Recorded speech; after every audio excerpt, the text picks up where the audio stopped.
Praise the Lord. சோஸ்திரம். எல்லாரும் எப்படி இருக்கீங்க? நல்லா இருக்கீங்களா? கடவுள் இன்னைக்கு தேவனுடைய வார்த்தையினால் நம்மளை ஆசீர்வதிக்க போகிறாரு. இந்த பின்னால் இருக்கிற இந்த சைன் போர்டை பார்த்துக்கையோட எனக்கு ஒன்று ஞாபகத்தில் வந்துச்சு. அது என்ன பண்ணுறதுன்னா ஜாலான் சாலா, ஒன் வே, ஒரு வழி பாதை. அப்போ வேதாமத்தில் எனக்கு ஒரு காரியம் ஞாபகத்தில் வந்துச்சு. யோவான் 14வது அதிகாரம் 6வது வசனத்தில், நானே வழியும் சத்தியமும் ஜீவனமாய் இருக்கின்றேன், என்னை இல்லாமல் பிதாவின் இடத்தில் வரார் என்ற வார்த்தை ஞாபகத்தில் வந்துச்சு. பரலோகத்துக்கு போகணுன்னாக்கா கிறிஸ்து அண்டே நம் பரலோகத்துக்கு போக முடியாது. நம் சுய பலத்தினாலும் சுய ஞானத்தினாலும் ஞானத்தினாலும் பரலோகத்துக்கு போக முடியாது. ஆனால் தேவனுடைய வார்த்தையினால், தேவன் மேல் இருக்கிற விசுவாசத்தினால், அவர் மேல் இருக்கிற அவருடைய புண்ணியத்தினால் ஆண்டவர் சொல்றாரு, ஏன் என்றால் கிறிஸ்து நம்மளோட கூட இருக்கிறார்.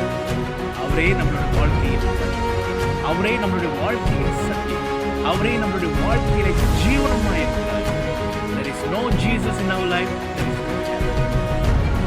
ஒத்தடி பாதையில் கிறிஸ்துவை நாம் கட்டிக்கொண்டு அவருடைய கரத்தை பிடித்து ஒவ்வொரு நாளும் இன்றைக்கு அவருடைய கரத்தை கடவுள் நம்மை அவருடைய நித்திய பாதையில் நடத்தி செல்வார். அது அன்பின் பாதை, அது கிருபை நிறைந்த பாதை, அதுல ஆசீர்வாதம் நிறைஞ்ச பாதை.